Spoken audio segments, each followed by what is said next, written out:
Hello everyone, and today I'm going to be reviewing the movie Shang-Chi.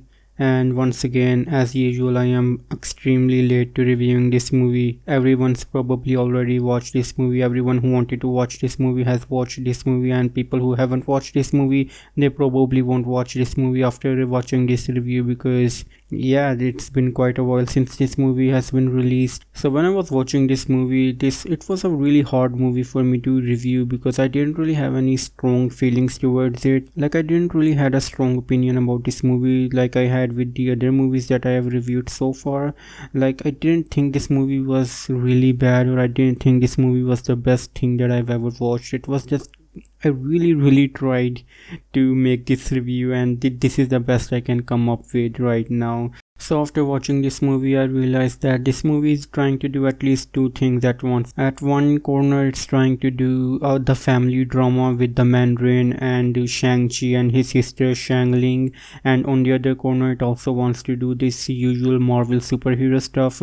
And personally speaking, I really found the family drama and the martial arts stuff really interesting, and I wanted to see more of that. But and I did got that, but towards the end of the movie, it sort of switches towards the usual Marvel stuff. So I'm going to talk about that slowly, but first I'm going to talk about like what the family ties sort of had to offer. Like the first thing is obviously Mandarin definitely stands out as one of the better Marvel villains that Marvel has made recently. I really liked its backstory. The movie just starts with him, like the movie knows what it's doing, and I definitely enjoyed his character. And the other thing that I liked about this movie was that it definitely had great choreography and great martial arts, although I think that the martial arts was kind of slow, and that really sort of took me out of the movie because if you watch the movie Ip Man and Ong Bak, those movies have like really fast paced martial arts, and I just loved watching those movies, and I was kind of hoping that I would get that over here. But yeah, the fighting is good, but it's kind of really slow. And also the storyline about the Mandarin falling in love with his wife and then also losing her to like 10 seconds later because obviously she had to die. Like no one was watching this movie hoping that she would live. Like when I was watching this movie, I knew she was either going to die from an illness, or it was going to be some enemy of the Mandarin coming back to haunt him. And Shang-Chi's sister Shang-Ling, it's actually kind of a badass. She's really cool, and I might tears and say that she's a bit too cool because when they were young, her father didn't really let her learn martial arts, so she learned the martial arts just by watching it. And I'm going to quote her that she learned martial arts just by watching them, and she learned it better than them. And that also kind of makes Shang-Chi look like a loser because Shang-Chi had the best teacher in the world teaching him martial arts, and he kind of still lost to his sister. And I don't think he like lost to her because he wasn't really going all out, and he wasn't really trying to beat his sister in that fighting arena. He was always like trying to get her sister to talk to him, and he was trying to confront her, but she kept on fighting him, and he wasn't really like going all out like his sister was.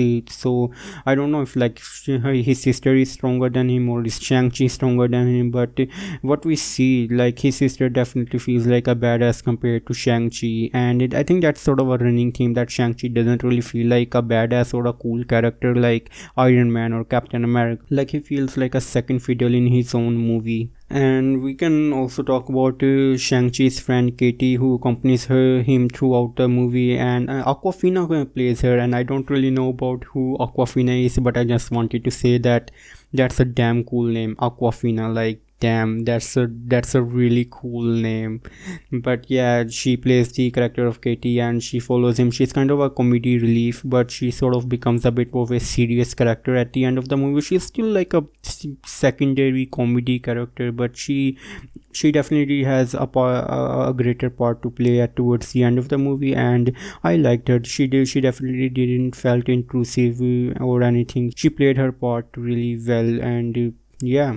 And the second realm of Taolo was really cool as well, like with all these mystical Chinese mythological creatures coming to life, and it felt really great. The CGI was definitely a bit dodgy at places, but overall it wasn't really that noticeable. But sometimes you definitely notice it, but sometimes you will definitely notice the bad CGI. For example, when Mandarin punched Shang-Chi and he fell into the lake with all the water rising around him, that shot really felt cheap. Like the water around him, it felt really bad. But there were a lot more dodgy scenes like that. But overall you can sort of ignore the CGI. Like you can't really expect a great CGI nowadays from a Marvel movie. Now I want to talk about the second half of the movie, or what I would call it, like a Marvel formula, like some kind of forced things that Marvel inserted in this movie that didn't really had any justification for being there, but they are there because this is a Marvel movie and Marvel wants to remind us that this is in fact a Marvel movie. And to start off with something small, it's Wong and the Abomination fighting with one another in that fight club, and there's not really a reason given to us like why they were actually fighting in that ring. Like what's the reason? They just fight and then Wong takes Abomination away. Like what were they even doing? Maybe that's a thing that's explained in the She-Hulk show, but I haven't watched it right now. Maybe I am hoping I will never have to watch that show, but maybe it's explained there. You guys can let me know if it's explained why Wong was fighting Abomination, but in this movie it certainly doesn't get a single explanation why Wong was fighting Abomination. Like what's going on? It's like you're sitting in a park and suddenly you see a fish with human legs running across and you're like, what the hell just happened? Like what was that? Like it was definitely a WTF moment. Like what's going on? What happened? But there's no explanation for it. And another skeleton sort of jumps at you in this movie is the character of Trevor from Iron Man 3. He still exists in this movie and he is there as a prisoner of the Mandarin, and he's sitting in the prison, and Shang-Chi and his sister Shangling, I don't know, like his sister are put there with Katie in that prison, and Trevor just happens to be there, and guess what, he has a mystical animal creature that also happens to know the exact way to Taolo. Like that is so convenient. Like imagine if Mandarin didn't put Shang-Chi in that prison with Trevor, like Shang-Chi would not have any way of going to Taolo. Like the movie would just end right then and there, credits rolling. Like that was so convenient, like it's so badly convenient.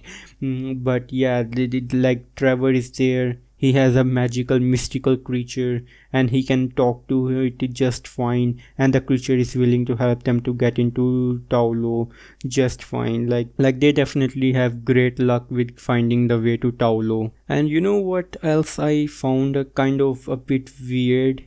A dragon. Yep, a dragon shows up in this movie. Shang-Chi is there at the bottom of the river, and then there's a dragon. For no reason, just like Wong and Abomination fighting one another, there's a dragon now. And guess what? There's another dragon. He's a soul-sucking dragon, and he's the bad dragon. And the good dragon helps Shang-Chi fight.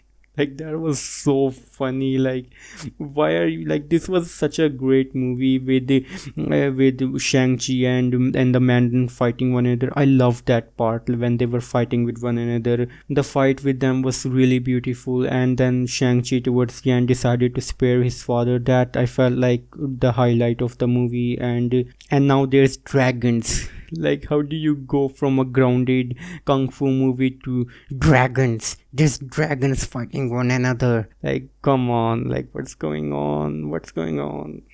Like at one corner you have a really emotionally powered fight with Shang-Chi and his father, and then at the other end of the side you have stupid dragons fighting one another because dragons are fun. People will love dragons. Big CGI dragons fight one another. So that was all of the Marvel formulaic stuff that I think really brought the movie down and didn't really let the movie shine on its own. And I think the way to fix that would be to to keep the focus on the Mandarin as the main villain of the movie and make the entire movie a little bit more grounded, like make it more kung fu focused. You can still have the rings because the way they incorporate the rings with the fighting looks actually really cool.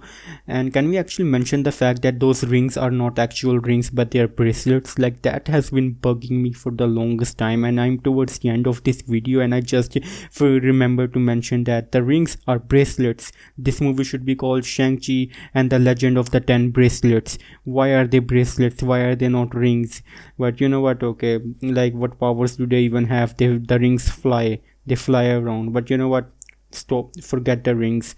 I am talking about how to fix the movie. You can include the rings because the way Mandarin fights with the rings actually looks really cool. And if we forget all the CGI fight, keep the focus on the Mandarin and say it with me: no big stupid CGI dragon fight. Like that fight didn't really had anything emotional to it. It was just something big to end the movie on, and they wanted to do that, and there was like no other reason to add the stupid dragon fight. And as much as I like the character of Mandarin, I also thought that his motivation was really weak because he wanted to save his wife, and all because he heard voices inside his head.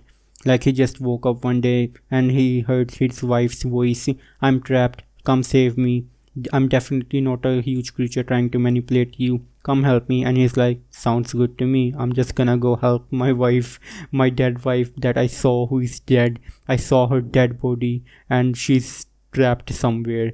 Like dude, like that part was definitely a bit unbelievable to me because like as much as I like his character, that his motivation definitely didn't make any sense. Like his son is trying to tell him like, your wife is dead, you saw her dead body, listen to me, like there is no wife behind that gate. And he's like, nope, I'm gonna bust that door down and I'm gonna unleash a dragon. Like that part was definitely really weak for the character of Mandarin because that guy has lived for a long time. Like he's lived at least 1,000 years. Like he should be smart enough to not fall for a trick like that.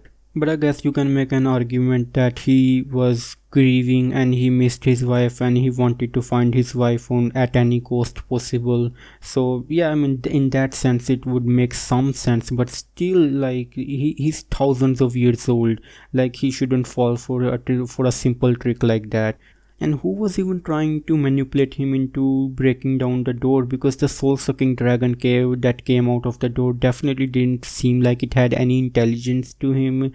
Like he didn't feel like the kind of character that would be manipulating the Mandarin into opening the door, unless there is something else going on. I'm not sure, but that dragon didn't really felt like he was capable of manipulating the Mandarin into breaking the door, into letting himself get free. That is definitely unbelievable to me. So those are the things that I think I would make this movie a little bit better. Like keep this movie grounded, keep this movie centered around the family ties, family relationships, and definitely no big CGI fights. So what's the conclusion? Is this movie good? Is this movie bad?